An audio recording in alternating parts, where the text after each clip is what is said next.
Hello दोस्तों, कैसे हैं आप लोग। उम्मीद करता हूँ सब घर पर ही होंगे और स्वस्थ होंगे। दोस्तों, आज हम माल विक्रय अधिनियम 1930 के बारे में अध्ययन करेंगे। इस वीडियो में हम माल विक्रय अधिनियम 1930 से धारा 1 से 17 तक का एक पार्ट बनाए हैं, जिसमें हम धाराओं का सामान्य अध्ययन करेंगे। हमने महत्वपूर्ण धाराओं को ही इस वीडियो में लिया है, जो कि परीक्षा की दृष्टि से बेहद उपयोगी है। आप यदि हमारे चैनल में नए हैं तो हमारा channel law and general study को सब्सक्राइब कर लें और बेल आइकन को भी प्रेस कर लें, ताकि हमारा नया वीडियो आप तक सबसे पहले पहुंचे। तो शुरुआत करते हैं दोस्तों आज का हमारा विषय। तो हाँ, आज का हमारा विषय है माल विक्रय अधिनियम 1930। देखिए, अब माल विक्रय अधिनियम 1930 का जो अधिनियम संख्यांक है यह 3 है, ठीक है। और यह 1 जुलाई 1930 को क्या हुआ है, प्रवृत्त हुआ है, लागू हुआ है। और क्या होता है कि कोई भी अधिनियम जब बनता है तो उसका जो है कुछ न कुछ उद्देश्य रहता है, जिस उद्देश्य के लिए उसको बनाया जाता है, ठीक है। तो माल विक्रय से संबंधित विधि को परिभाषित और संशोधित करना इसका उद्देश्य है। अब संबंधित विधि को परिभाषित से मतलब है कि माल किसको कहते हैं, कौन सा माल कैटेगरी में आएगा, ये सब चीज़ों क्या करेगा, परिभाषित करेंगे। और संशोधित करना, अगर ज़रूरत पड़े तो उसमें संशोधन करना, ठीक है दोस्तों। तो आगे बढ़ते हैं हमारा अगला टॉपिक पे। तो उसके बाद हम बात करते हैं कि संरचना या माल विक्रय अधिनियम का संरचना क्या है, कि कितने भागों में बटा हुआ है, कितने धाराएं हैं। तो इसमें हम देखते हैं इस अधिनियम में कि यह अधिनियम 7 अध्याय में विभाजित है और इस अधिनियम में कुल जो है 66 धारा है, ठीक है। अब हम देखते हैं धारा 1। अब धारा 1 में सामान्यतः संक्षिप्त नाम, विस्तार और प्रारंभ 3 चीज़ दिया रहता है। अब संक्षिप्त नाम यहाँ है, इसका मतलब यह है कि यह अधिनियम माल विक्रय अधिनियम 1930 कहा जाएगा, ये कहलाएगा, ठीक है। अब इसका सेकंड क्या बोल रहा है, विस्तार। विस्तार क्या है, ये अधिनियम पूरे संपूर्ण भारत पे लागू है, ठीक है। और प्रारंभ में आपको पहले बता चुका हूँ कि यह 1 जुलाई 1930 को क्या हुआ है, प्रारंभ हुआ है, ठीक है दोस्तों। अब हम चलते हैं परिभाषा, धारा 2 परिभाषा। अब देखो, विद्यार्थी जितने लोग भी जो कंपटीशन एग्जाम की तैयारी करते हैं उनके लिए सबसे महत्वपूर्ण क्या होता है कि उस अधिनियम में जो जो चीज़ें के बारे में परिभाषा दी गई है उसको याद करना। जो अधिकतर कोई भी एग्ज़ाम में जो है 1-2 क्वेश्चन वहाँ से दिख जाते हैं, ठीक है। तो हम यहाँ पे देखेंगे धारा 2 में परिभाषा दिया है। तो धारा 2 का 1 बोलता है क्रेता। अब क्रेता क्या बोलते हैं, हम सामान्य लैंग्वेज में समझते हैं कि कोई भी व्यक्ति किसी प्रतिफल के बदले में कोई विक्रेता से, कोई दुकानदार से कोई वस्तु खरीदता है, ठीक है, उसको हम क्रेता कहते हैं, ठीक है। अब यहाँ पे 2 का 2 है कि परिधान। अब परिधान किसको बोलेंगे, जब कोई क्रेता किसी प्रतिफल के बदले में कोई वस्तु कोई दुकानदार या कोई विक्रेता से खरीदता है तो वह विक्रेता क्या करता है, उस प्रतिफल के बदले में उस वस्तु को क्रेता को प्रदान करता है, ठीक है। तो यहाँ प्रदान का मतलब ये है, ठीक है। अब थर्ड है प्रदेय स्थिति। अब इसको समझना है, आप यदि कोई स्वीट दुकान में जाते हो, ठीक है, मिठाई की दुकान में जाते हो और वहाँ एक केक ऑर्डर करते हो, ठीक है। तो जब आप ऑर्डर करने जाते हो उस समय केक सिर्फ बना बुनाया रहता है, लेकिन उस किसके लिए आपको लेना है उसमें नाम नहीं लिखा रहता, ठीक है। तो उस स्थिति को कंप्लीट स्थिति नहीं कहेंगे, ठीक है, प्रदेय स्थिति नहीं कहेंगे। अब जब उसके आपके बीच जब बात हो जाएगी कि आप उसको खरीदना है, ठीक है, उसके बाद आप बताएंगे कि इसमें फलाना नाम लिखना है, तो उसको क्या दुकानदार क्या करेगा, विक्रेता क्या करेगा, उसका नाम लिखेगा।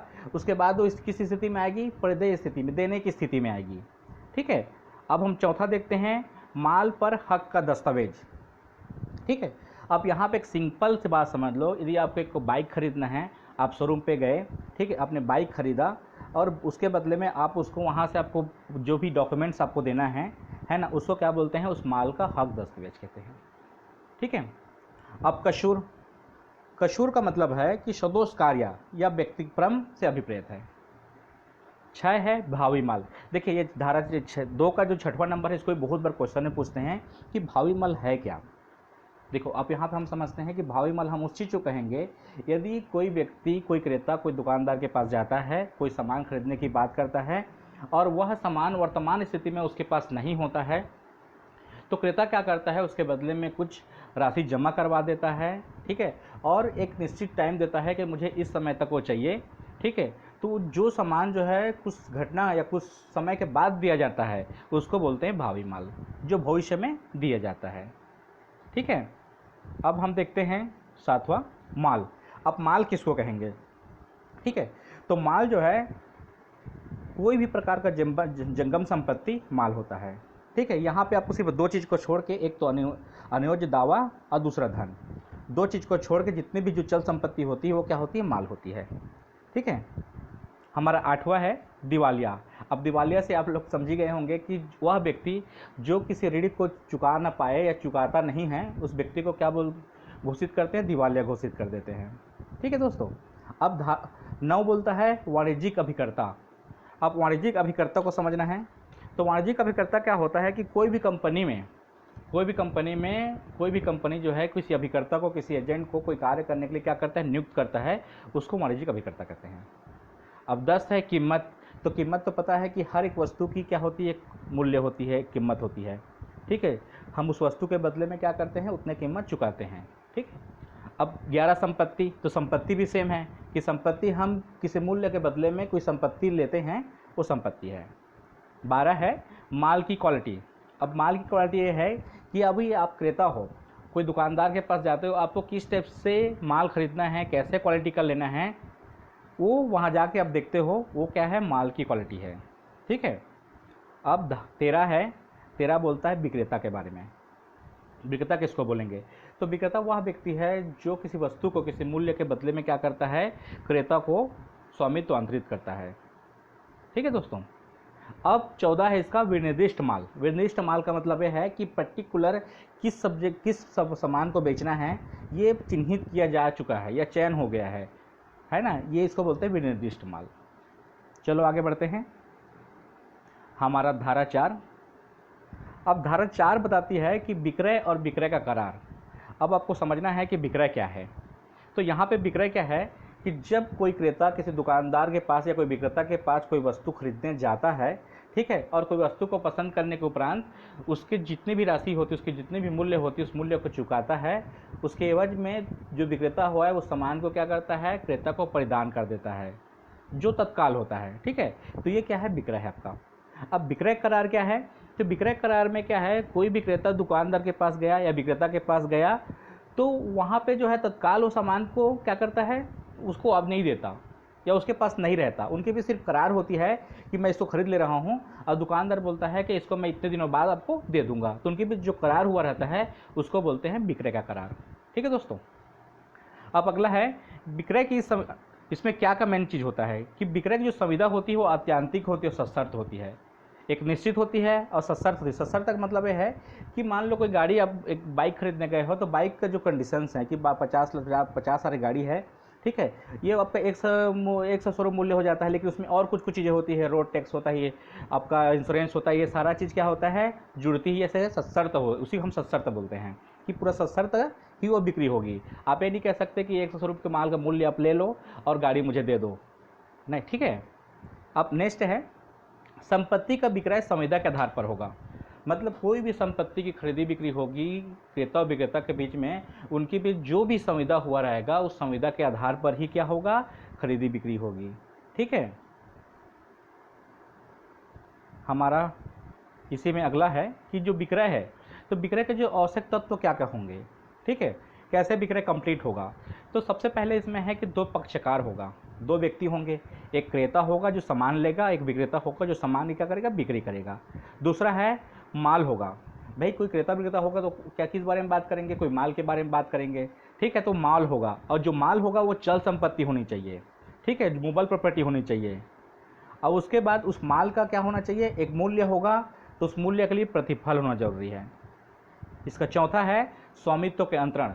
जब क्रेता द्वारा प्रतिफल विक्रेता को दे दिया जाएगा उस संपत्ति के बदले में, तो क्या होगा? विक्रेता क्या करेगा? उस संपत्ति का स्वामित्व अंतरण कर देगा। ये हो गया विक्रय का आवश्यक तत्व। अब है नेक्स्ट है विक्रय करार का आवश्यक तत्व। अब विक्रय करार का आवश्यक तत्व क्या है? तो विक्रय जो करार होगा या तो लिखित हो सकता है या मौखिक हो सकता है, कि क्रेता दुकानदार के पास गया, मौखिक बात करके आ गया या लिखित बात करके आ गया, तो दोनों हो सकता है। और जिसमें क्या होता है, मैंने अभी बताया कि विक्रय करार में माल को भविष्य में देना होता है। ठीक है, विक्रेता जो है उस माल को भविष्य में क्रेता को आंतरित करता है। ठीक है, अब हम देखते हैं धारा 5। धारा 5 बोलता है कि विक्रय की संविदा कब की जा सकती है। जो विक्रय की संविदा है वो कब की जा सकती है? तो देखो सबसे पहले क्या होगा कि माल का जो है माल विक्रय का एक प्रस्थापना होगा, प्रपोजल होगा। आप प्रपोजल देंगे, ठीक है। उसके बाद कोई व्यक्ति, कोई क्रेता होगा, क्या करेगा, उसका प्रतिग्रहण करेगा या स्वीकार करेगा, ठीक है। दूसरा है कि विक्रय की संविदा। अब विक्रय की संविदा भी क्या होगी, यहाँ पे लिखित भी हो सकती है, मौखिक हो सकती है, विवक्षित हो सकती है, ठीक है, तीनों हो सकती है। आगे बढ़ते हैं।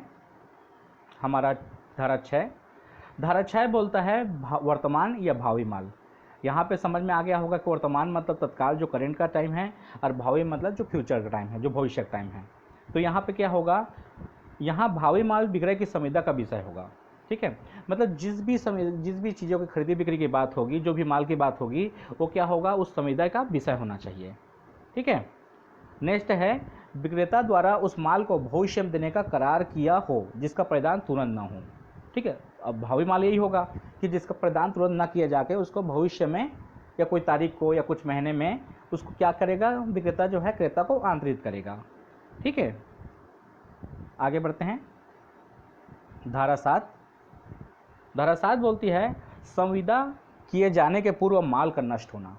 अब देखो यहाँ पे ये समझना आपको है कि संविदा दो पक्षकारों के बीच नहीं हुई। हमने बोला कि दो पक्षकार होंगे, एक क्रेता होगा और एक विक्रेता होगा। तो यहाँ पे ये समझना है कि क्रेता और विक्रेता के बीच संविदा हुई नहीं है, उससे पहले माल जो है, जो माल जिसके बारे में संविदा होनी थी वो नष्ट हो गया है। इसे पढ़ते हैं। यहाँ कोई माल संविदा का विषय हो जो विक्रेता की जानकारी में न रहते हुए वह माल नष्ट हो गया हो या संविदा के अनुरूप न रह गया हो, तो संविदा क्या होगा, शून्य होगा।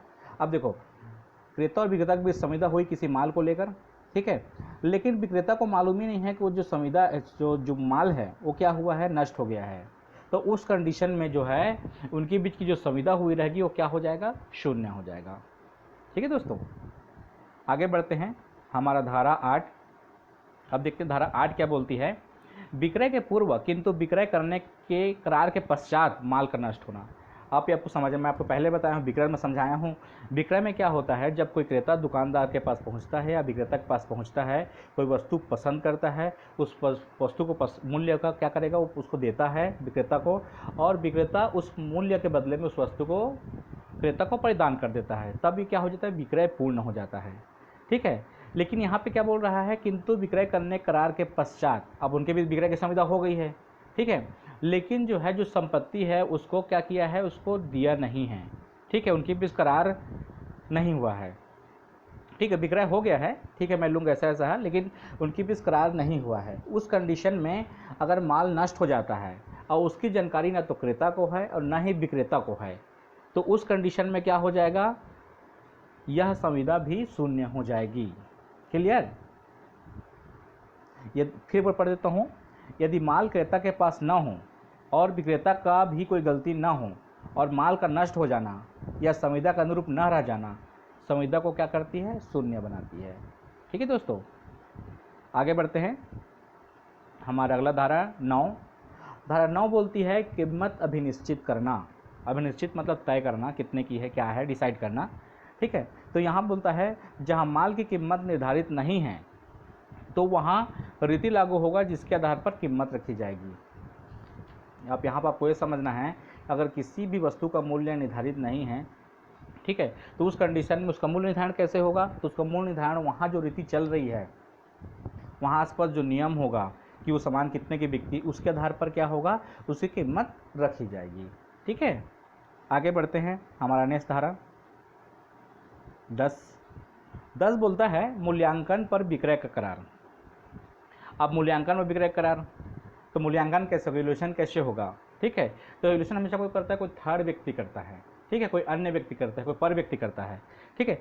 यहाँ पर यदि पढ़ते हैं इसको, यहाँ पर यदि किसी पर व्यक्ति द्वारा माल का मूल्य निर्धारित किया जाना है और ऐसा व्यक्ति मूल्य निर्धारित नहीं कर रहा है तो वह करार क्या होगा, शून्य होगा। मतलब किसी सामान का जो मूल्य है उसको कोई अन्य व्यक्ति तय करने करेगा और वो अन्य व्यक्ति उस सामान के मूल्य को तय नहीं कर रहा है, तो उस कंडीशन में वो संविदा क्या होगा, वो करार क्या होगा, शून्य हो जाएगी, ठीक है। परंतु माल का कुछ भाग क्रेता को परिधान किया जा चुका हो तो उसके लिए उपयुक्त कीमत देगा। अगर जो भी वस्तु है वो विक्रेता द्वारा क्रेता को कुछ भाग प्रदान कर दिया गया है, हालांकि उसका मूल्य तय नहीं हुआ है लेकिन कुछ भाग प्रदान कर दिया गया है, तो उस कंडीशन में क्रेता क्या करेगा, उसका इक्ति की जो कीमत जो बनेगा उसको देगा। ठीक है, ये आपका हो गया धारा 10। अब आगे बढ़ते हैं। देखिए, धारा 11 से लेकर धारा 17 तक शर्तें और वारंटी के बारे में दिया है, जो बहुत ही महत्वपूर्ण है। ठीक है, तो इसको भी आप ध्यान से देखेंगे। अब धारा 11 क्या बोलती है? समय के बारे में अनुबंध। समय के बारे में अनुबंध क्या है? मान लो कोई भी सामान तो क्रेता और विक्रेता के बीच खरीदी बिक्री होगी, वो कब तक उसको क्रेता को देगा उस सामान को, कब तक उसका स्वामित्व हस्तांतरण करेगा, ये सारी की सारी बातें जो है कहाँ किसके आधार पर होगी, किस पे मर्म होगी? ये उस संविदा पे मर्म होगी जो क्रेता और विक्रेता के मध्य हुआ रहेगा। ठीक है दोस्तों, संविदा के बाहर कुछ नहीं होगा। जो संविदा में लिखी रहेगी, जो करार में उनके दोनों के बीच लिखा रहेगा, क्रेता विक्रेता के बीच में, कि हम इसके बाद ए करेंगे, इसके बाद ए करेंगे, इसके बाद ए करेंगे, उसी आधार पर ही क्या होगा, वो संविदा होगी। ठीक है, आगे बढ़ते हैं। धारा 13। धारा 13 बोलती है शर्त कब वारंटी मानी जा सकेगी। ठीक है, आप यहाँ पे समझ लीजिए शर्त क्या है। अब शर्त ये है, मैंने उदाहरण एक बताया था शोरूम का। आप एक शोरूम में गए गाड़ी खरीदने, आपने बोला कि मेरे को इस गाड़ी खरीदना है, कितने की है? वो बताया कि एक शोरूम जो है इस 50,000 की है।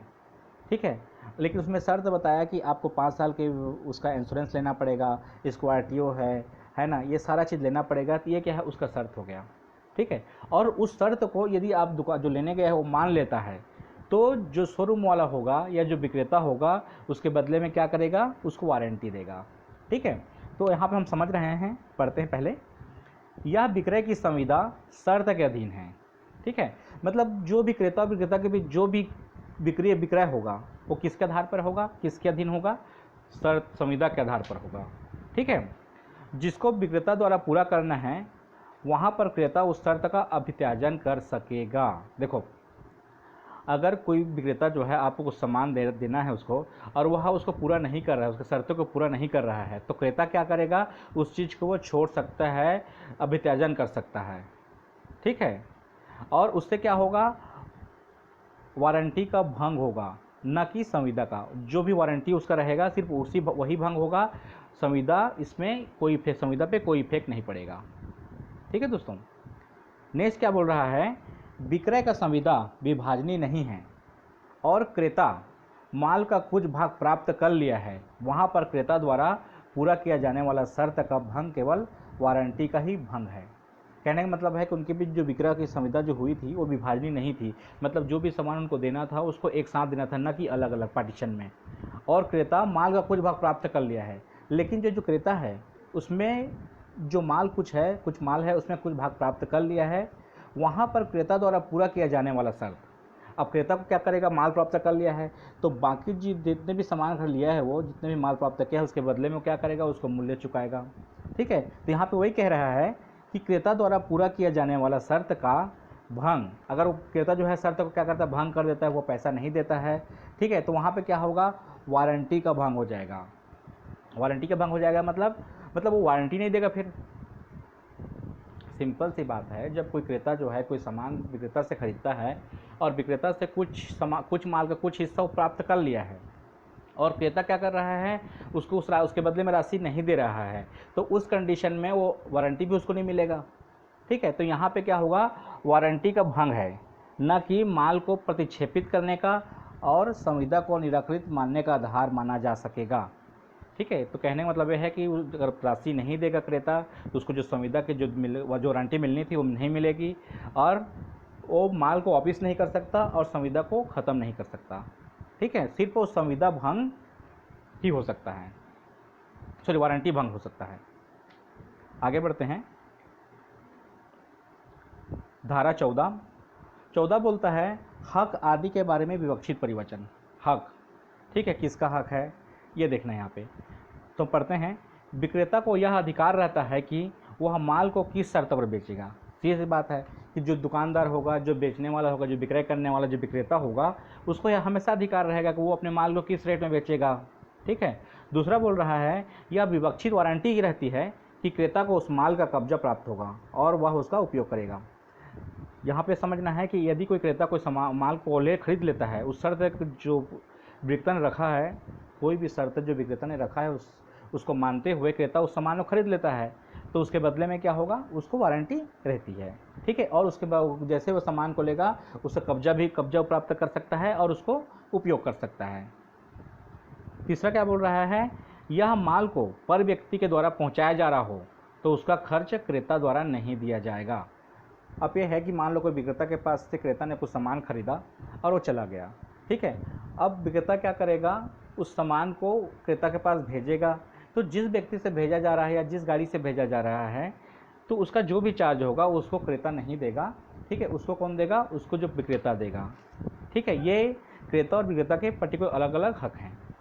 ठीक है, आगे बढ़ते हैं। धारा 15 बोलता है वर्णानुसार विक्रय।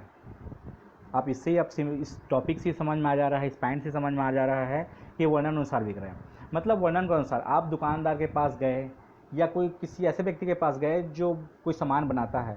आपने बोला कि ये सामान को इस टाइप से बनाना है, इस कैसे करना है। जैसे उसको आप दिशा निर्देश देंगे, जैसे उसको मॉडल देंगे, उसके अनुसार से क्या करेगा, वो सामान को बनाएगा। और वैसे ही वो सामान को क्रेता क्या करेगा, आंतरित करेगा।